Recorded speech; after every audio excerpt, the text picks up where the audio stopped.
आज का टॉपिक है क्रोमोसोम। ठीक है, इससे पहले के वीडियो में आपको बताई थी न्यूक्लियस के बारे में। न्यूक्लियस में क्रोमैटिड नेट पढ़े थे। ठीक है, याद है? क्रोमैटिड नेट पढ़े थे, याद होगा। तो उस क्रोमैटिड नेट पर क्रोमोसोम में बात की थी कि क्रोमैटिड नेट आपस में संघनित होकर मोटे संरचना बनाती है जिसे क्रोमोसोम कहा जाता है। तो आज इसी क्रोमोसोम के बारे में पढ़ेंगे कि क्रोमोसोम क्या है, इसकी संरचना कैसे होती है और इनका क्या फंक्शन है। ठीक है, तो चलिए स्टार्ट करते हैं। क्रोमोसोम, ठीक है, क्रोमोसोम है वो दो शब्द, पहले जान लेते हैं क्रोमोसोम में कितने शब्दों से मिलकर बना हुआ है। तो क्रोमोसोम है वो दो शब्दों से मिलकर बना है। ठीक है, किसे? क्रोमा और सोमा। ठीक है, दो शब्दों से मिला है। कौन कौन से शब्द है? क्रोमा है और सोमा है। तो इसमें जो क्रोमा है, क्रोमा का अर्थ होता है कलर। ठीक है, कलर को हिंदी में क्या कहते हैं? रंग कहते हैं। आगे सोमा, सोमा मतलब क्या होता है? बॉडी। बॉडी मतलब होती है काया। ठीक है, काया मतलब शरीर है। तो इसकी बॉडी कैसे होती है? कलर। तो कलर बॉडी कहा जाता है इसे। क्यों कहा जाता है? क्योंकि क्रोमोसोम है वो एसिडोकार्बन और एसिडोआर्सिन, ये दो प्रकार के अभिरंजक है। अभिरंजक कहने का मतलब ये कि रंगने वाला पदार्थ है। क्या क्या है? एसिडोकार्बन है और एसिडोआर्सिन। जब एसिडोकार्बन और एसिडोआर्सिन इसे क्रोमोसोम में डाला जाता है तो क्रोमोसोम है वो कलर हो जाता है। ठीक है, रंग जाता है, इसलिए इसे क्या कहा जाता है? कलर बॉडी कह रहे हैं। ठीक है, क्रोमोसोम है वो न्यूक्लियस के अंदर पाई जाती है। देख लेते हैं क्रोमोसोम को सबसे पहले किसने देखा और क्रोमोसोम को क्रोमोसोम नाम किसने दिया। तो सबसे पहले क्रोमोसोम को स्ट्रैसबर्गर नाम दिया। ठीक है, स्ट्रैसबर्गर नामक साइंटिस्ट है, उन्होंने सबसे पहले क्रोमोसोम को देखा। ठीक है, फर्स्ट टाइम देखा। और इसे वेलर नामक साइंटिस्ट है। ठीक है, वेलर नामक साइंटिस्ट है, उन्होंने क्रोमोसोम को क्या नाम दिया? क्रोमोसोम को क्रोमोसोम नाम दिया। क्यों दिया? यहाँ पर पता चल गया क्यों इसे ऐसा नाम दिया गया है। क्योंकि ये एसिडोआर्सिन और एसिडोकार्बन ये दो प्रकार के अभिरंजक है, इससे ये अभिरंजित हो जाती है, मतलब ये रंग जाती है, इसलिए इसे क्या कहा गया है? इसलिए इसका नाम क्रोमोसोम रखा। ठीक है, आगे देखते हैं कि क्रोमोसोम नंबर, इनकी संख्या देख लेते हैं कि कौन से एनिमल में कितनी होती है। क्रोमोसोम की संख्या है वो अलग अलग जाति में, अलग अलग स्पीसीज में इनकी संख्या वो अलग होती है, लेकिन एक ही स्पीसीज में इनकी संख्या वो समान रहती है। जैसे कि स्पीसीज के नाम लिया जाए, स्पीसीज मतलब जाति की, जैसे कि मनुष्य एक जाति है। ठीक है, गाय है, भैंस है, वो क्या है? एक अलग जाति है। उन सबके अलग जाति होती है। तो उनमें जब मनुष्य में गुणसूत्र की संख्या अलग होंगी, गाय में गुणसूत्र की संख्या अलग होगी। तो अलग अलग जाति में क्रोमोसोम की जो संख्या होती है या गुणसूत्र की संख्या होती है वो अलग अलग होती है, लेकिन एक ही जाति में क्रोमोसोम की संख्या वो समान होती है। जैसे कि ह्यूमन है, मनुष्य है, इनमें क्रोमोसोम की संख्या कितनी रहती है? 46 होती है। ठीक है, काऊ में कितना होती है? 60 होता है। तो जितने भी काऊ हैं सभी में क्या होगा? जितने भी गाय हैं सभी में क्रोमोसोम की संख्या वो कितनी रहेंगी? इसमें क्रोमोसोम की संख्या है वो 60 रहेगी। वैसे मनुष्य में देखा जाए तो मनुष्य में सभी मनुष्यों में इसकी गुणसूत्र की संख्या कितनी रहेगी? 46 रहेगी, है ना। तो देखो इसमें ये दोनों अलग अलग जाति है, तो अलग अलग जाति में गुणसूत्र की संख्या वो अलग अलग होती है, लेकिन एक ही जाति में गुणसूत्र की संख्या है वो समान होती है। ठीक, अब देख लेते हैं कि सबसे ज्यादा क्रोमोसोम की संख्या वो किसमें पाई जाती है, कौन से एनिमल में होती है, और सबसे कम क्रोमोसोम की संख्या वो किसमें होती है। तो सबसे अधिक क्रोमोसोम की संख्या है वो रेडियोलेरिया नामक जीव है। ठीक है, क्या है? रेडियोलेरिया। तो रेडियोलेरिया नामक जो जीव है उन जीव में गुणसूत्र की संख्या वो कितना रहती है? 1700 रहती है। ठीक है, क्रोमोसोम की संख्या वो कितना रहती है? 1700 रहती है। और एस्केरिस है, इनकी गुणसूत्र की संख्या वो कितनी रहती है? 2 रहती है। मतलब सबसे कम गुणसूत्र किसमें पाई जाती है, क्रोमोसोम किसमें पाई जाती है? तो सबसे कम क्रोमोसोम है वो एस्केरिस में पाई जाती है। इसकी संख्या कितनी रहती है? इनकी संख्या कितनी है? 2 है। ठीक है, आगे है रेडियोलेरिया। तो रेडियोलेरिया है, उनमें क्रोमोसोम की संख्या वो सबसे ज्यादा पाई जाती है। कितना पाई जाती है? तो 1700 होती है। ठीक, आगे देख लेते हैं इसके साइज के बारे में। ये क्रोमोसोम की इसकी साइज है वो कैसा रहता है। ठीक है, कई में ये अलग अलग देखने को मिलेंगे इसकी साइज है, लेकिन एक औसत इनकी कितनी साइज होती है वो यहाँ पर बता रही हूँ। कि क्रोमोसोम की जो साइज होती है, इसकी लेंथ की बात की जाए, तो इसकी लंबाई की बात किया जाए तो क्रोमोसोम की जो लंबाई होती है वो 0.25 माइक्रोन से 30 माइक्रोन तक होती है। ठीक है, कितना माइक्रोन है? 0.25 माइक्रोन से 30 माइक्रोन तक होती है। आगे इसका डायमीटर देखते हैं। डायमीटर को हिंदी में व्यास कहा जाता है। जिसकी व्यास कितनी होती है? इसकी व्यास है वो 0.2 माइक्रोन से 3 माइक्रोन तक होती है। ठीक है, कितना माइक्रोन तक होती है? इसका डायमीटर है वो 0.2 माइक्रोन से 3 माइक्रोन तक होती है। इसकी लेंथ, इसकी लंबाई है वो कितनी रहती है? इसकी लंबाई है 0.25 माइक्रोन से 30 माइक्रोन तक होती है। ठीक है, ये समझ में आ गया कि क्रोमोसोम है उसे क्रोमोसोम नाम किसने दिया है। ठीक है, इसे क्रोमोसोम क्यों कहा जाता है, किसमें स्पेलिंग होती है, इनके नंबर कितनी है, ठीक, इसके साइज कितना करता है, ये समझ में आ गया। आगे समझते हैं टाइप ऑफ क्रोमोसोम। तो क्रोमोसोम के कितने प्रकार होते हैं? क्रोमोसोम है इसके 4 प्रकार होते हैं। ठीक है, क्रोमोसोम का कितना प्रकार होता है? 4 प्रकार है। तो इसमें पहला इसका टीलोसेंट्रिक है। ठीक है, पहला प्रकार कौन सा है? इसका पहला प्रकार है टीलोसेंट्रिक, दूसरा है इसका एक्रोसेंट्रिक, तीसरा है सब मेटासेंट्रिक और चौथा होता है इसका मेटासेंट्रिक। कितने प्रकार के? 4 प्रकार के हैं। कौन कौन से एक बार फिर से देखते हैं। टीलोसेंट्रिक है, एक्रोसेंट्रिक है, सब मेटासेंट्रिक है और मेटासेंट्रिक है। तो पहले स्टार्ट करते हैं हम लोग टीलोसेंट्रिक। ठीक है, ये जो टीलोसेंट्रिक है, ये टीलोसेंट्रिक प्रकार की जो क्रोमोसोम होती है वो प्रोटोजोअन जीवों में पाई जाती है। ठीक है, जो प्रारंभिक प्रकार का प्रोटोजोअन जीव है उनमें पाई जाती है। इस प्रकार की जो क्रोमोसोम होती है उनमें क्रोमोसोम के सेंट्रोमियर, ठीक है, और क्रोमोसोमल आर्म, तो इसमें क्या केवल एक ही आर्म पाई जाती है। ठीक, क्रोमोसोम का सूत्र देखें तो कुछ इस तरह से इसका क्रोमोसोम का सूत्र नहीं, इसका स्ट्रक्चर देखें तो कुछ इस तरह से इसका स्ट्रक्चर होता है। तो इसमें देख रहे हैं क्या है, ये बीच वाला भाग जिससे ये दोनों आर्म, क्रोमोसोम का ये आर्म है, फिर जो क्रोमोसोम का आर्म जिससे जुड़ा हुआ रहता है उस वाले भाग को क्या कहा जाता है? सेंट्रोमियर कहा जाता है। तो इसके स्ट्रक्चर में बताऊंगी कि कौन सा भाग है वो क्या क्या करता है। तो अभी इतना जान लीजिए ये क्या है, सेंट्रोमियर है। तो इसमें क्या रहता है कि क्रोमोसोम का केवल एक ही आर्म, एक ही साइड में इसका एक आर्म है वो पाई जाती है। एक ही भुजा होती है। किसकी एक ही भुजा है? तो यहाँ पर क्रोमोसोम का इसमें केवल एक ही भुजा पाई जाती है। आगे है एक्रोसेंट्रिक। एक्रोसेंट्रिक में क्या होती है, इनमें जो सेंट्रोमियर और एक आर्म है वो बड़ी रहती है और एक आर्म बहुत छोटी रहती है। ठीक है, कैसे रहती है? बहुत छोटी रहती है। आगे सब मेटासेंट्रिक। सब मेटासेंट्रिक में क्या होता है कि जो दो क्रोमोसोम का ये आर्म है, ठीक है, क्रोमोसोम में तो गुणसूत्र का क्या है, ये भुजा है। तो ये गुणसूत्र के जो भुजा है उनमें एक है वो छोटा रहता है और एक है वो कैसा रहता है, बड़ा रहता है। तो इस तरह से देखने पर ये कैसे जे के आकार का दिखाई देता है, भी के आकार का ये दिखाई देता है। ठीक है, इस तरह के जो क्रोमोसोम होती है, इस प्रकार के जो क्रोमोसोम है उसे क्या कहा जा रहा है? इस प्रकार के क्रोमोसोम को सब मेटासेंट्रिक है।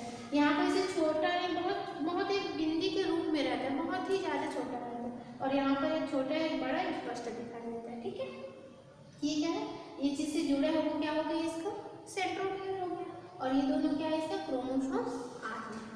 आगे है इसका मेटासेंट्रिक। ठीक है, मेटासेंट्रिक प्रकार का जो क्रोमोसोम होती है, इस प्रकार के क्रोमोसोम में सेंट्रोमियर है, ठीक है, सेंट्रोमियर और क्रोमोसोम के आर्म। ये जो क्रोमोसोम के दोनों आर्म है वो कैसे रहते हैं, समान रहते हैं। इसकी जो लंबाई है वो कैसे रहता है, समान रहती है। तो इस प्रकार के जो क्रोमोसोम होते हैं वो कौन से प्रकार का क्रोमोसोम है, मेटासेंट्रिक प्रकार का क्रोमोसोम।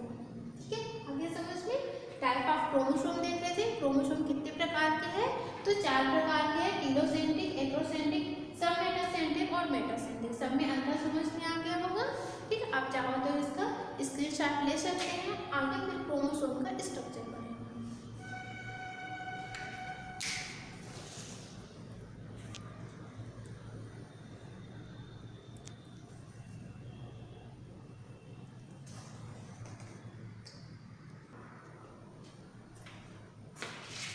स्टार्ट करते हैं क्रोमोसोम का स्ट्रक्चर। ठीक है, ये क्या है, क्रोमोसोम का स्ट्रक्चर है। ये क्रोमोसोम में बाहर से एक झिल्ली द्वारा घिरी रहती है, जिसे क्या कहा जाता है, पेरिक्लोम। पेडिकल कहते हैं। क्या कहा जा रहा है? पेडिकल कहा जा रहा है। किसे कह रहे हैं? ये क्रोमोसोम है बाहर से झिल्ली द्वारा घेरी हुई है, उसे क्या कहा जा रहा है? उसे कहा जा रहा है पेडिकल। ठीक है, पेडिकल है। तो इसमें देखो कितने, उसके बाद इसमें देखो ये क्या है? सेंट्रोमियर है, जिसे प्राइमरी कॉन्ट्रैक्शन करके लिखी हुई। ठीक है, इसी को क्या कहा जाता है? सेंट्रोमियर भी कहते हैं। ये जो सेंट्रोमियर, इसमें देखो क्या दिखाई दे रहा है? 2 आर्म दिखाई दे रहे हैं। इसे क्या कहा जाता है? क्रोमोनिमेटा कहते हैं। ठीक है, एक क्रोमोसोम में कितने? 2 आर्म है, तो एक क्रोमोसोम में 2 क्रोमोनिमेटा पाए जाते हैं। ये एक क्रोमोनिमेटा हो गया और ये क्या हो गया? एक क्रोमोनिमेटा हो गया। ठीक, जैसे पहले इसका स्ट्रक्चर बनाई थी, यहाँ बना देती हूँ। ठीक है, तो ये क्या है? ये दोनों इसके जो आर्म कहते हैं उसी को क्या कहा जा रहा है यहाँ पर? क्रोमोनिमेटा। तो यहाँ पर एक क्रोमोसोम में कितना क्रोमोनिमेटा है? 2 क्रोमोनिमेटा। तो 2 क्रोमोनिमेटा आपस में मिलकर क्या बना रही है? क्रोमोसोम बना रही है। ठीक है, आगे इसमें क्रोमोनिमा। तो क्रोमोनिमा, इसमें देखो ये थ्रेड लाइक स्ट्रक्चर दिख रही है। थ्रेड मतलब रस्सी के समान एक संरचना दिखाई दे रही है, नेट के समान। इन संरचना को क्या कहा जाता है? क्रोमोनिमा कहते हैं। ठीक है, क्या कहा जा रहा है? क्रोमोनिमा कहते हैं। इस क्रोमोनिमा जो है, इसमें द्रव मटेरियल पाए जाते हैं। ठीक है, क्रोमोसोम के अंदर क्या पाई जा रही है? द्रव मटेरियल पाई जा रही है। उसे क्या कहा जाता है? उसे मैट्रिक्स कहते हैं। ठीक है, क्या कह रहे हैं? इसे मैट्रिक्स कह रहे हैं। अब इसमें देखना, एक क्रोमोनिमेटा, 2 क्रोमोनिमेटा है, तो 2 क्रोमोनिमेटा आपस में किससे जुड़े हुए हैं? सेंट्रोमियर से जुड़ा हुआ रहता है। ठीक, तो इसी वाले भाग को क्या कहा जाता है? सेंट्रोमियर कहते हैं। तो यहाँ पर चूंकि यहाँ पर 2 ऐसे संरचना दिखाई दे रही है, इसे पहला कॉन्ट्रैक्शन कहा गया है। ठीक है, प्राइमरी कॉन्ट्रैक्शन। और यहाँ पर एक और इसी तरह से एक संघनित संरचना पाई गई है, जिसे क्या कहा जाता है? सेकेंडरी कॉन्ट्रैक्शन कहते हैं। ठीक है, क्या कहा जाता है? कॉन्ट्रैक्शन। तो ये प्राइमरी कॉन्ट्रैक्शन और ये सेकेंडरी कॉन्ट्रैक्शन। तो ये प्राइमरी कॉन्ट्रैक्शन है वो बहुत अधिक पाई जाती है, इसे सेंट्रोमियर कहा जाता है। किसी किसी क्रोमोसोम में ये सेकेंडरी कॉन्ट्रैक्शन है वो पाई जाती है। ठीक है, तो एक और इसी तरह से एक संरचना रहती है, जिसे क्या कहा जा रहा है? सेकेंडरी कॉन्ट्रैक्शन कहा जा रहा है। इसमें सेकेंडरी कॉन्ट्रैक्शन के बाहर एक उभरी हुई एक संरचना पाई जाती है, गोलाकार कहीं पर गोलाकार संरचना दिखती है। इस संरचना को क्या कहा जाता है? इस संरचना को कहा जाता है टेलोमियर। ठीक है, क्या कहा जा रहा है? टेलोमियर। सॉरी, इस संरचना को कहा जाता है सैटेलाइट कहते हैं। ठीक है, क्या कहा जाता है? सैटेलाइट कहा जाता है। और लास्ट इसके जो इंड वाले भाग है उसे क्या कहा जा रहा है? इसका टेलोमियर कहते हैं। अभी इन सब देखेंगे, अभी केवल कहाँ पर कौन सा स्ट्रक्चर है वो समझते हैं। अब इस संरचना को और डिटेल समझते हैं कि इसके अंदर क्या है। ठीक है, और क्या काम कर रहा है। तो आगे देख लेते हैं। सबसे पहले पढ़ते हैं यहाँ पर क्रोमोनिमा। ठीक है, ये वाला भाग है क्या है? क्रोमोनिमा, जो क्या कहता है? यहाँ पर थ्रेड लाइक स्ट्रक्चर है ना, एक स्ट्रक्चर दिखाई दे रही है, इसे क्या कहा जा रहा है? क्रोमोनिमा कहते हैं। ये जो क्रोमोनिमा है ये क्या है? द्विगुणित अवस्था। ये जो क्रोमोनिमेटा है वो क्या रहता है? आपस में रस्सी जैसे ऐसा मुड़ा हुआ रहता है। ठीक है, इसकी संरचना वो 2 तरह की संरचना देखने को मिलती है। किसकी संरचना है? क्रोमोनिमा की जो संरचना है वो 2 तरह की देखने को मिलती है। ये कि देखो क्रोमोनिमा, इसकी संरचना कैसे दिख रही है? 2 तरह से देखने को मिल रही है। एक है पैरानेमिक और एक क्या होता है? प्लेक्टोनेमिक। ठीक है, 2 प्रकार के हैं, एक पैरानेमिक है और एक कैसा है? प्लेक्टोनेमिक। तो ये जो पैरानेमिक प्रकार के हैं, इसमें इसकी जो क्रोमोनिमा है वो इस तरह से लगे रहते हैं कि उसे आसानी से अलग किया जा सकता है। ठीक है, ये देखो, ये क्या है? इसका एक क्रोमोनिमा है। ठीक है, ये इसका क्या है? दूसरा है। तो क्या हुआ? दूसरे एक दोनों कैसे एक दूसरे से इस तरह से लगा हुआ है। इसे क्या कहते हैं? इसे निकालना या अलग करना बहुत आसान होता है। तो इस प्रकार का जो क्रोमोनिमा होता है उसे क्या कहा जाता है? पैरानेमिक क्रोमोनिमा कहते हैं। ठीक है, पैरानेमिक क्रोमोनिमा कहते हैं। आगे इसका प्लेक्टोनेमिक। प्लेक्टोनेमिक में क्या होता है? ये इस तरह से बंधी हुई रहती है। तो बंधी हुई थी, इसमें जो क्रोमोनिमेटा है उसे अलग करना बहुत कठिन हो जाता है, तभी इसे क्या कहा जाएगा? प्लेक्टोनेमिक। तो इस तरह की संरचना हम देख पा रहे हैं। 2 रस्सी है, उसे क्या कर दिया? आपस में मोड़ दी। ठीक है, तो मोड़ने से इस तरह से उसकी संरचना दिखाई देती है। तो ऐसी संरचना को क्या अलग करना बहुत कठिन होता है। तो इस तरह से संरचना जब बनी रहती है क्रोमोनिम होगी तब उसे क्या कहा जाता है, प्लेक्टोनियम कहते हैं। ठीक, और इस संरचना में क्या है, एक रस्सी है, एक रस्सी के बाद फिर एक दूसरा रस्सी रख दिया गया, फिर दूसरा रस्सी, ठीक, आपस में चिपका दिया, फिर भी उसे बाहर निकालना बहुत आसान होता है। तो इस तरह की जो संरचना होती है क्रोमोनिमा की, उस संरचना को क्या कहा जाता है, पैरानेमिक कहते हैं। ठीक है, क्या कह रहे हैं, पैरानेमिक कह रहे हैं।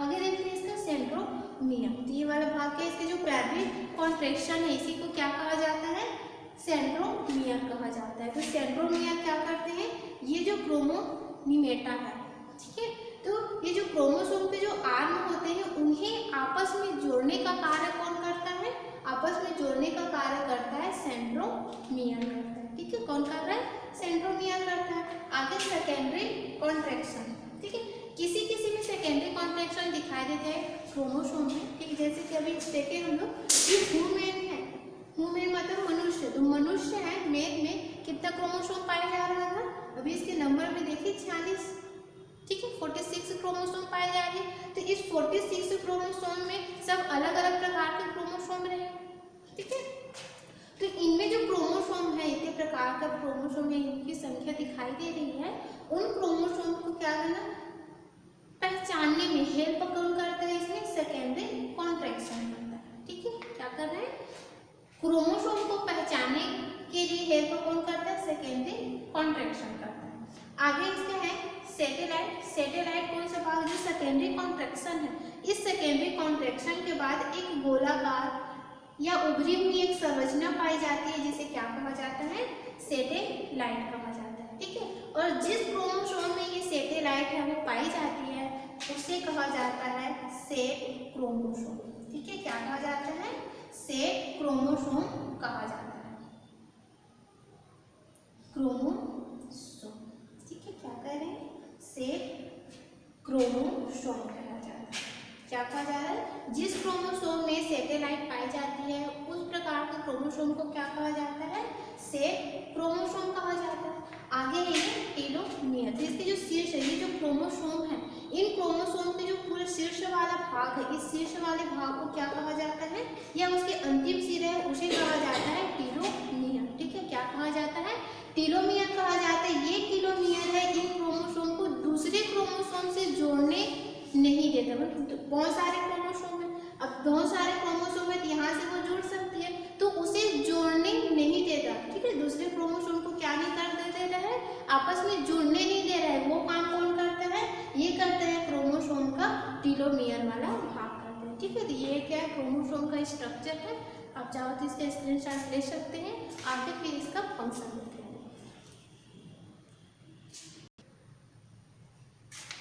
स्टार्ट करते हैं क्रोमोसोम का फंक्शन। ठीक है, क्रोमोसोम का फंक्शन, यहाँ कुछ इंपॉर्टेंट फंक्शन लिखी हुई है।